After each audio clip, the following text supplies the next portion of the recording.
човек като попита младите хора какви искат да стават, казват искам да стана известен или искам да стана известна. Да. Що така стана? Следствие на което и селското стопанство доста Осиротя. затъна. Да, защото неговите стопани отидоха в шоу-бизнеса. Всички известни хора са психически нестабилни хора и имат някаква психична травма, да. Съвсем скоро разбрах, че Слави Трифонов е бил много малтретиран от своите съученици. Вижте се докъде стигна. Известността е някаква зависимост, така ли? Това да бъдеш известен, понеже става за много кратко време, за да го удължиш, ти трябва да го взимаш като наркотик, едва ли не? Да, ама не. Всеки един известен човек в световното пространство е употребяван около 10 години. И дигиталната зависимост ли прави и агресията зависимост? Не.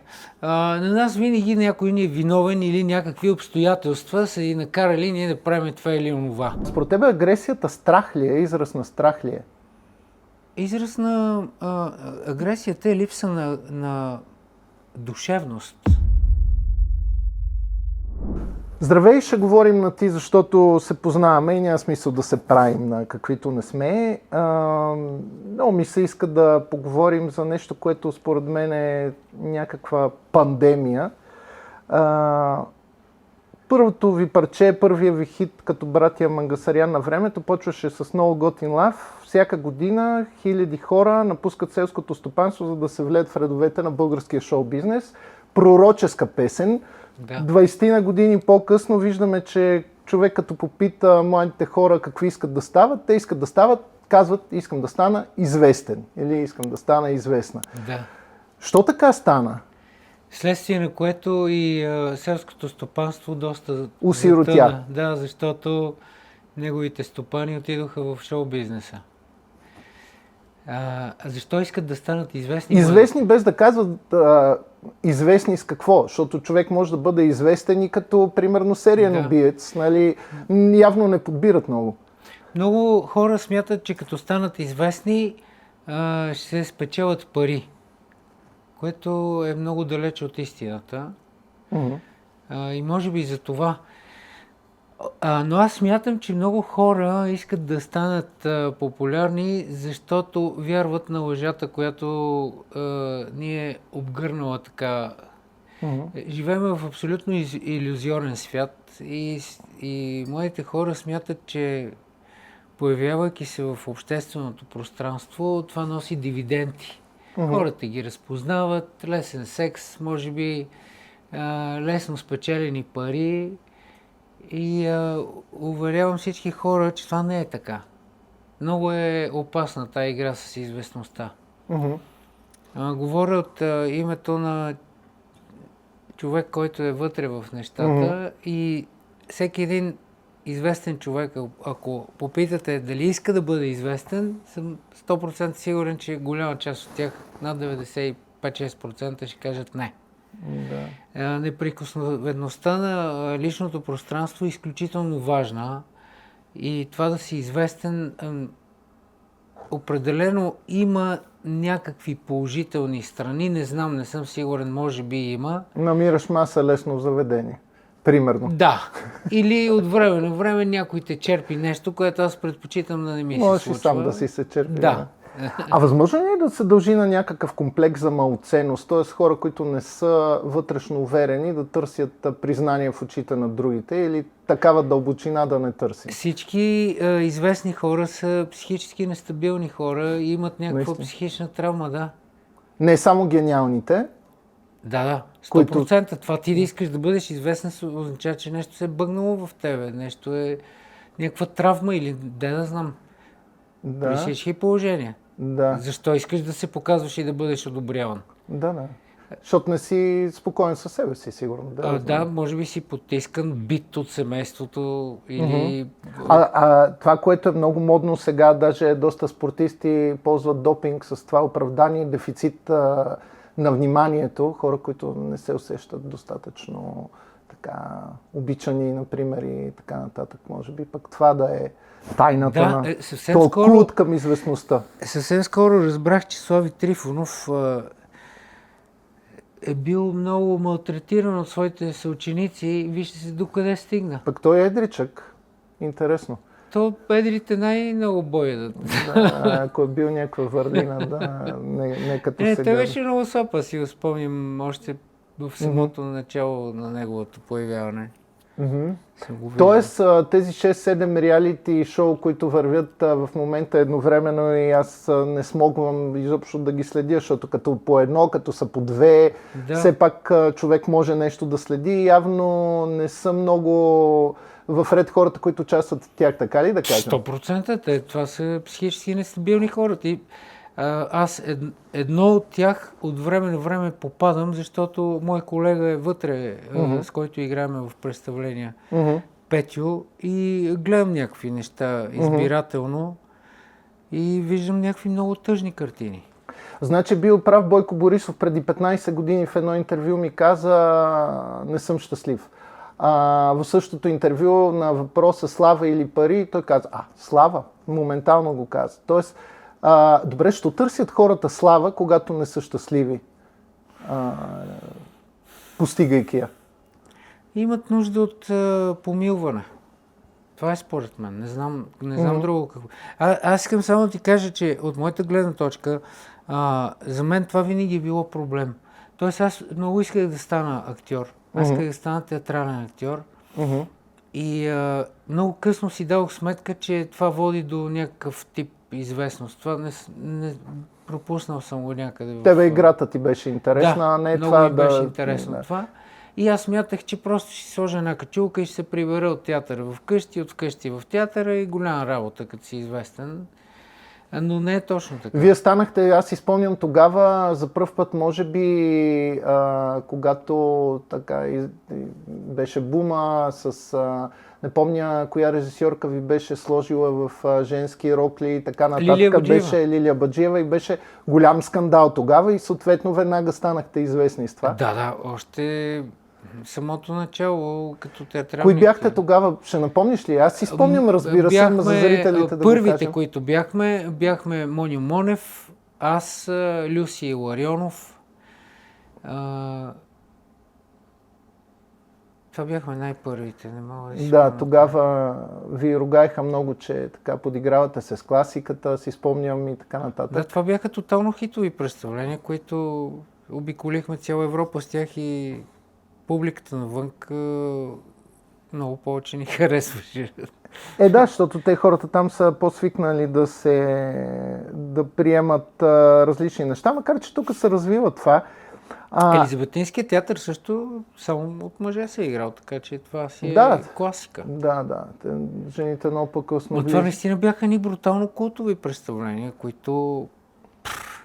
Било е заради провокацията и заради театъра, не за да станете известни, нали, да ви запомнят, макар че ти с твоето име няма как да не те запомнят. Името е голяма, много важен плюс в кариерата, когато човек се занимава с нещо свързано с шоу-бизнеса.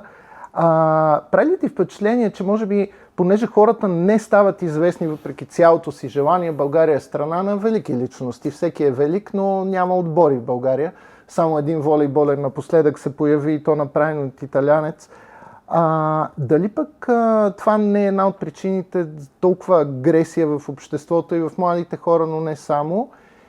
И другото, което на мен ми прави много силно впечатление, ние говорим, всички говорят, всички са големи говорители, но няма разговор. Т.е. липсва слушане и изслушване, според мен.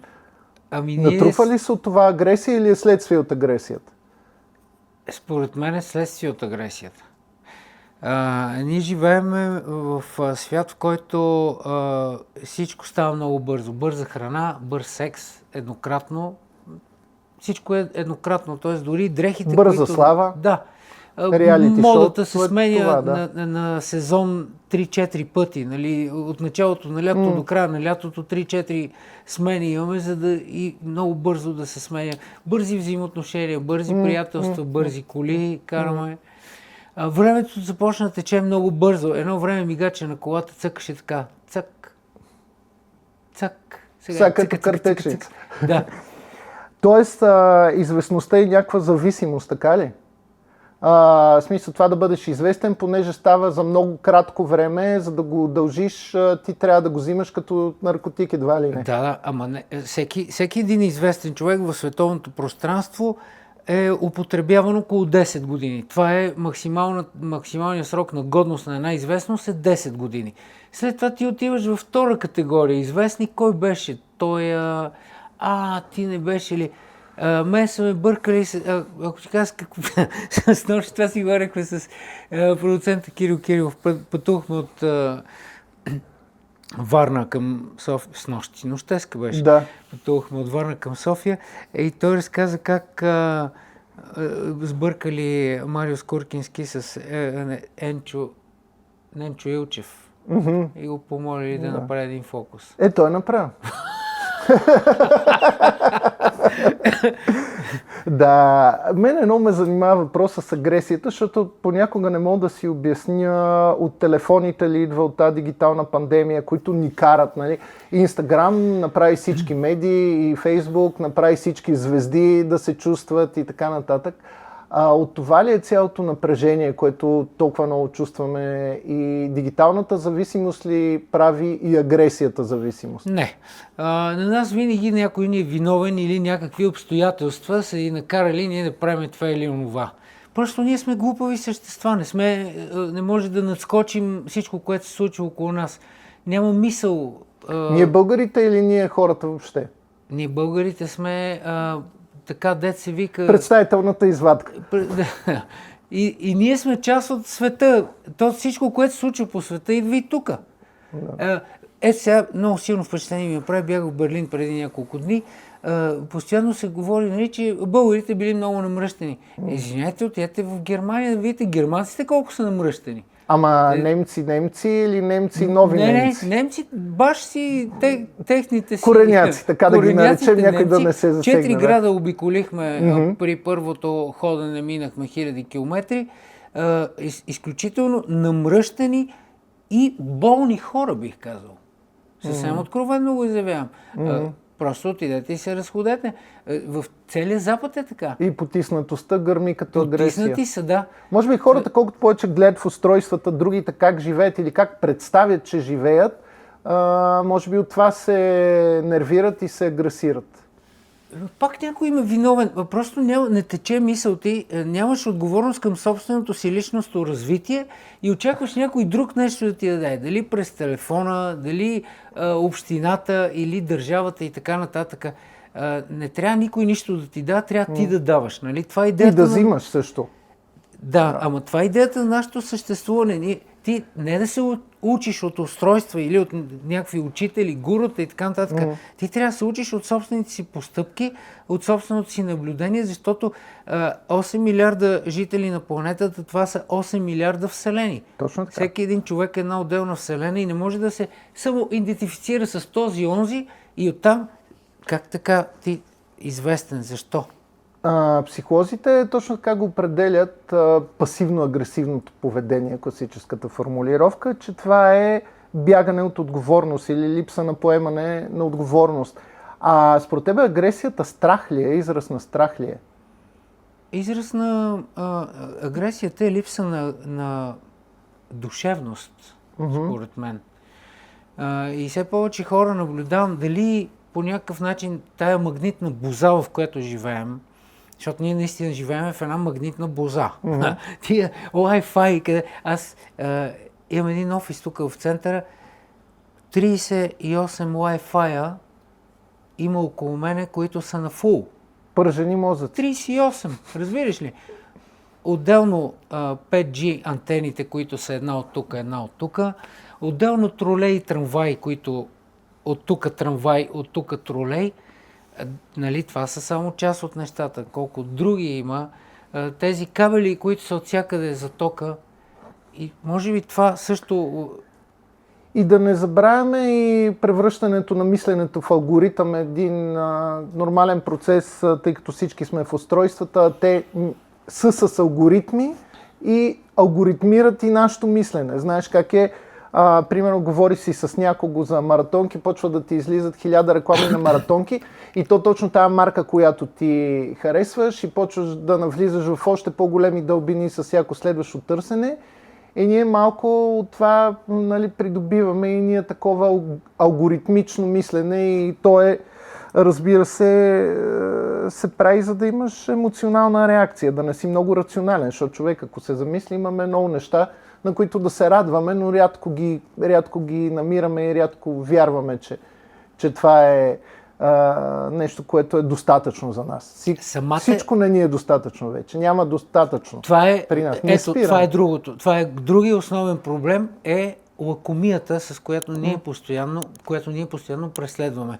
Ние държим една бездънна кофа, която се опитваме да я напълним. Това е нашата лакомия, която ни преследва, защото ние позволяваме да ни преследва, естествено. И ние ставаме жертва на собствената си тъпотия. Нали, най-накратко казано. Без да се оправдаваме, да. Да. Разбира се, аз така мисля, след като има хора, които на над 80 години не слизат от сцената, въпреки че преди 40 са казвали, че не си се представят на 80 на сцената, задминават 80 и още са си на сцената. И аз съм един от тях. Гониш ги, но не си ги стигнал още. Супер много ти благодаря. Мисля, че стана добър разговор и дано хората, които гледат, да се замислят и да не се страхуват, да си признават дори когато бъркат, да не се оправдават, защото това ни е много българска черта. Общо взето, може би малко ще ги разочароваме, защото не е толкова забавно, колкото сигурно са очаквали с теб да бъде една среща. Нали? Всички гледаме и видеята в мрежите и така нататък и знаем и групата какво правеше и се връща сега да го прави. Да не стават, значи, известни. Това ли е посланието? Самата идея на Web3 е ти да създаваш контент. Тоест ти си длъжен да си вътре, да си активен, да снимаш и да предлагаш съдържание и благодарение на това те възнаграждават с това ти да бъдеш гледан. Да. Ама от това какво произлиза? Известен си. Хората за това мечтаят в България. Те искат да бъдат известни. Да. Дори да нямат талант. Тоест ти предлагаш себе си на общественото пространство с идеята да имаш едно така добро затопяване. Общо взето, но човек чувства и властта си по този начин, чувства влиянието си, ако го има. Има хора, които според мен абсолютно е невероятно за мен как имат доста последователи.